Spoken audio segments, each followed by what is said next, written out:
Has this ever happened to you? I've had a great day. I didn't see a single ridiculously stupid tweet that made me mad, and I've just had productive conversations with my friends who are on the left. If so, you may be in an echo chamber and need to immediately deconstruct it so you can hear the thoughts of people who are so silenced that they are columnists for nationally circulated newspapers and appear regularly on the BBC. Join the Free Speech Union. Alright, let's do the actual video then.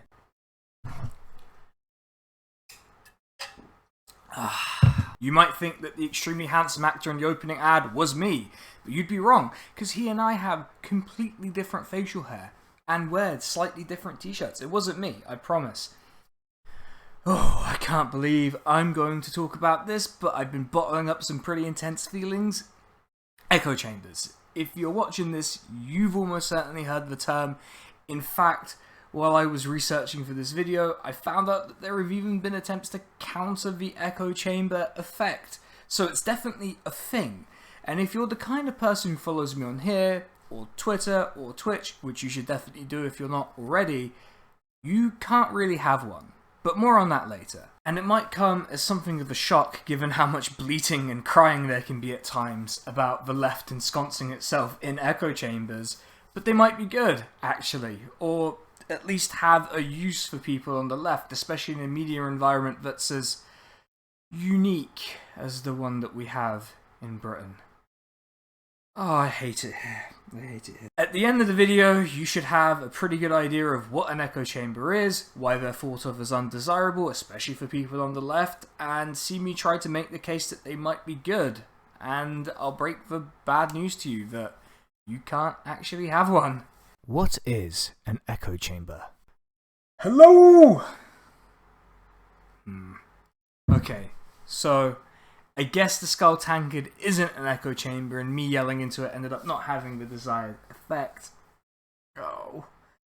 An echo chamber, in this case, isn't referring to an acoustic echo chamber.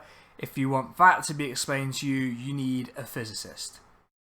Oh, fuck. It's referring to closed systems where certain ideas are expressed and amplified without any rebuttal or criticism. Think of it like when you're all polite to a friend who's made an incredibly stupid purchase, and you don't want to make them feel bad or make fun of them for making terrible choices.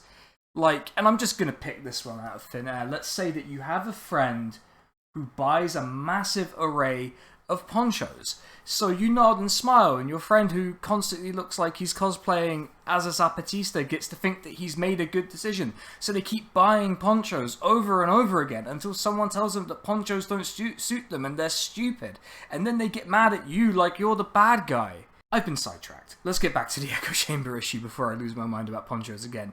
Your structure counts as an echo chamber if it has been constructed on purpose, so you can inhabit spaces and develop media consumption habits that resemble echo chambers, but that might be because of things like habit, or if you're unfortunate enough to be trapped on one of the worst websites in the world like I am, because an algorithm has decided that you must like something because you like something else. So the fact that I get recommended videos on YouTube of old British documentary footage as a result of my Twitch stream doesn't mean that I'm in a 1950s documentary echo chamber, though a lot of Britain might wish that that was the case. That's a filter bubble, and it isn't the result of deliberate blocking of viewpoints that might disagree with your own.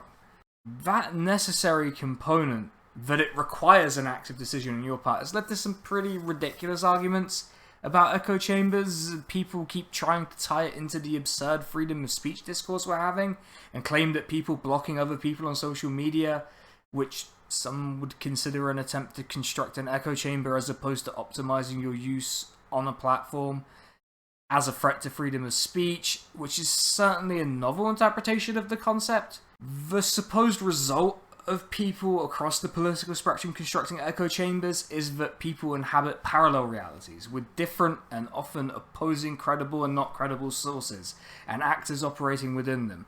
There's also a school of thought that the construction of echo chambers has meant that the internet isn't a place where constructive and thoughtful discourses can occur, which If I had to be honest, I'm not entirely convinced that that's on the echo chambers constructed by nobodies on Twitter, and might have something to do with the largely offline and class-based echo chambers constructed by people with significant platforms.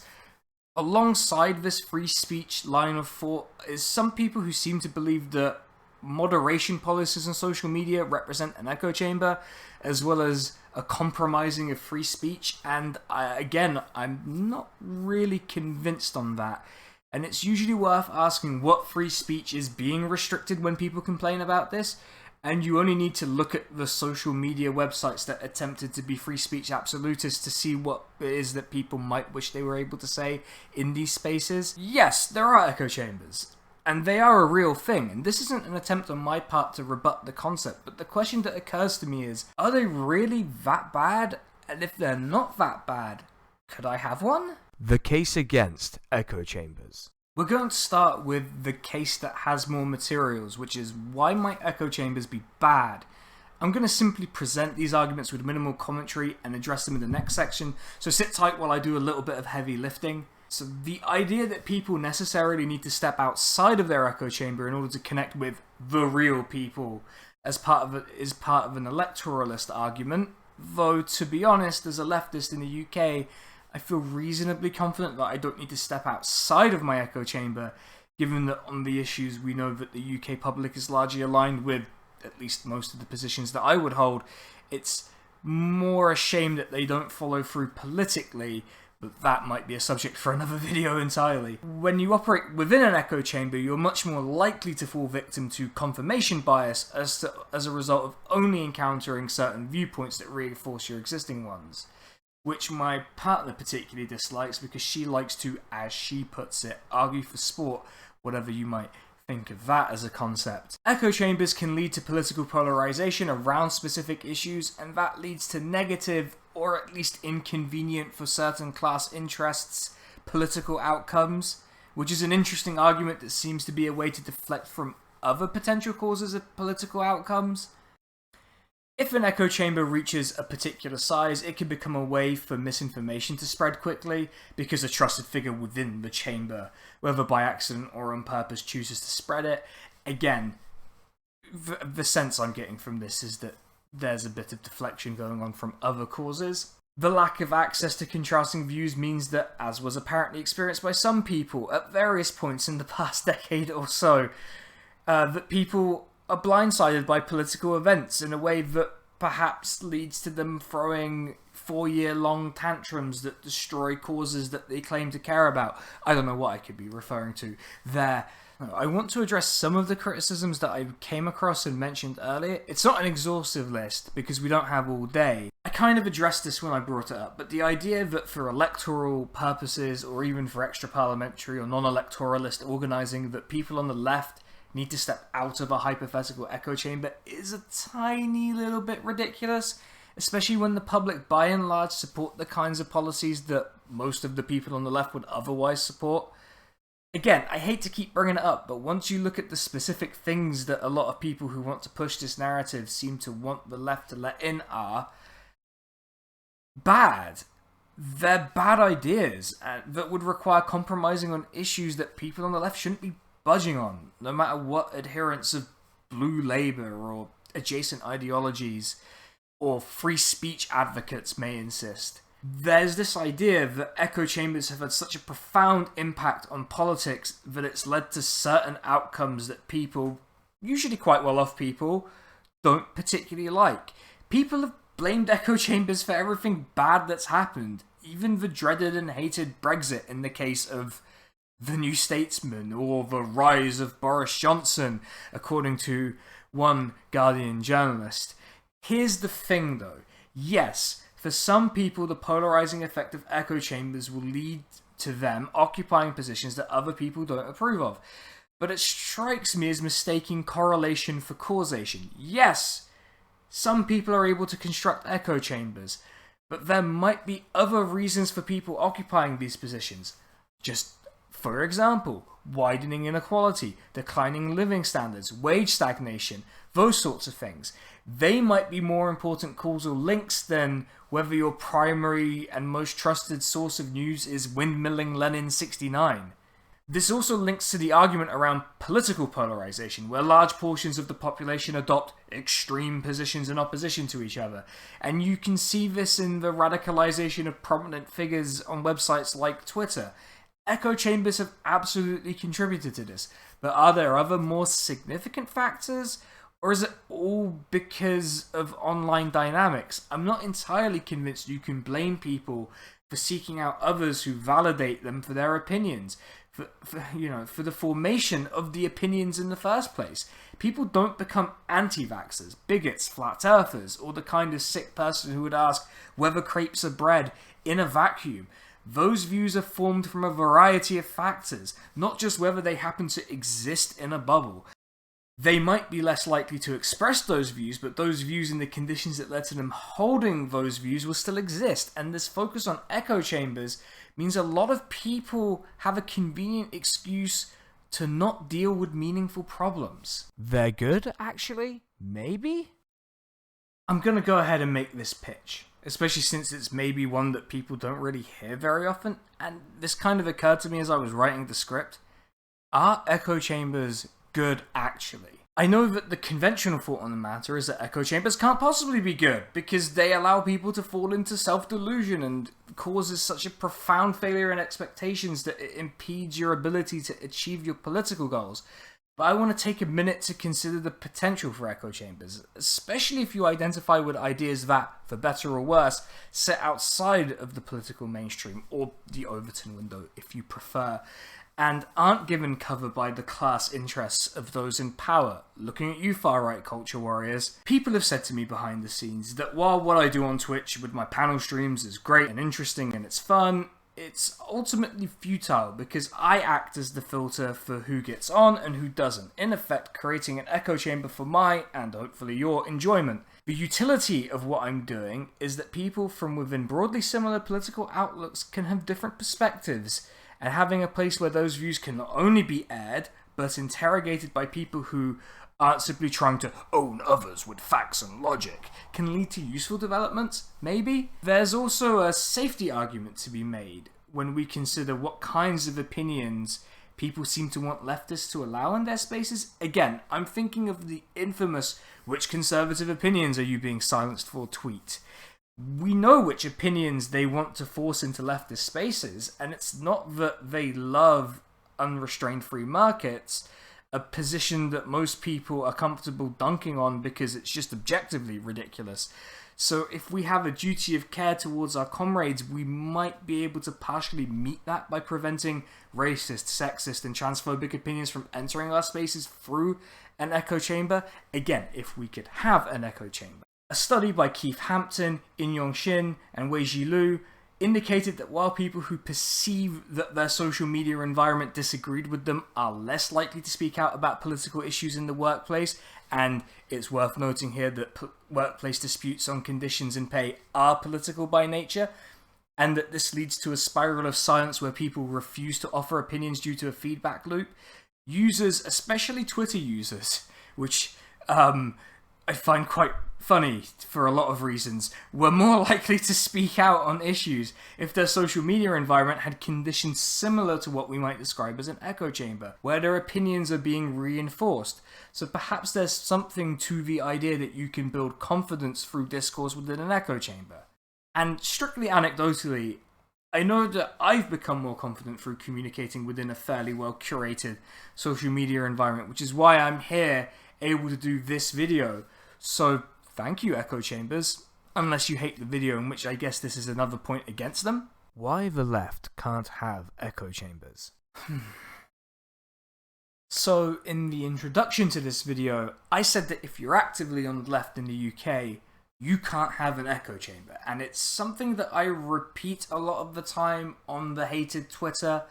Part of the function of an echo chamber, as we've discussed earlier, is to exclude the views of people you don't want to hear from. For example, I don't want to hear from people who like pineapple on pizza, so I block them out somehow, either by not seeking them out or taking action to ensure that their views don't reach me. The problem for me, the humble leftist who lives on rainy Fash Island, is that no matter what I do and how I adjust my media consumption, my ideas are subject to, if not direct rebuttal, to confrontation from people with opposing opinions. The issue is, even if I block Churchill Lover 88 on Twitter, or even ignore his preferred media outlets, probably the Daily Mail and the Express, I literally cannot avoid the spillover from their coverage. While there's been a common narrative of legacy media decline, with circulation generally trending downwards, other forms of coverage such as TV news largely draws upon the legacy media, and most of the pundits they have on to comment on current affairs are from legacy media outlets. So let's suppose that I actually wanted to exist in an echo chamber. I don't necessarily, but let's just say I did. I follow people who I agree with because who wouldn't? That just makes sense. And I go around blocking every single drooling dipshit who overuses the cry laughing emoji and has a bunch of Union flags in their username.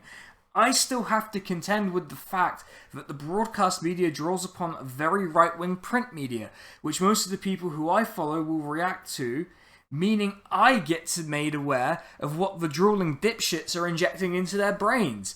There simply isn't a viable way for the ideas I disagree with to be blocked completely.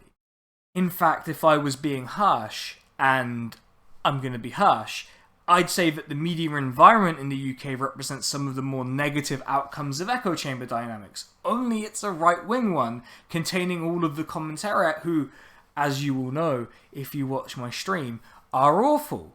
There.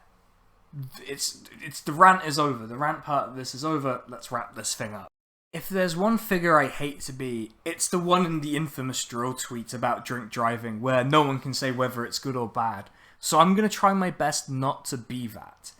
I think that by and large, echo chambers can act as a useful space for developing ideas, particularly among groups that are excluded from mainstream narratives. In the country where I live, the UK, in case you can tell from the wonderful accent, the primary groups that are excluded are left-wing socialist groups who aren't afforded a space in mainstream discourse. The constructs that people consider echo chambers, including perhaps some projects of my own, have been useful online spaces to allow people to develop ideas and just speak to each other without the background radiation of normal island immediately invading and poisoning everything. As I explained earlier, the UK left can't have echo chambers because we have no way of preventing the spillover from a media environment dedicated to right-wing orthodoxy from entering our spaces.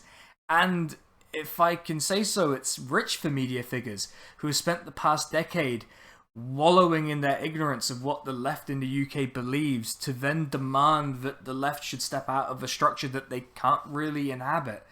The UK is one big right-wing echo chamber where the culture warriors dedicated to reactionary thought get everything they want and then have the gall to complain about it. Ultimately, my thought is this. Life's too short to go deliberately seeking opinions that are so antithetical to your worldview that they may as well come from an alien species. Seek out people whose work you enjoy and find informative, but remember that you are more than capable of understanding the world and understanding who's worth listening to and who isn't. I just want to thank the people who helped me out with this script. That's my partner who gave me a fresh perspective on this and made it clear that I needed to add more graphics. Nick Wright, who went through it all and actually managed to correct my ridiculous writing style so that the script flowed properly, and Steve Smith, who just helped me with the media stuff and was generally very supportive of this. I'm going to include links to all their stuff below. Otherwise, if you've enjoyed this video and you've made it this far, thank you so much. Drop a like and subscribe. All of my links where you can find me are in the description below. If you like my shirt and would like to visit La Islas Gapes, the link will be down there as well. Take it easy and have a good day.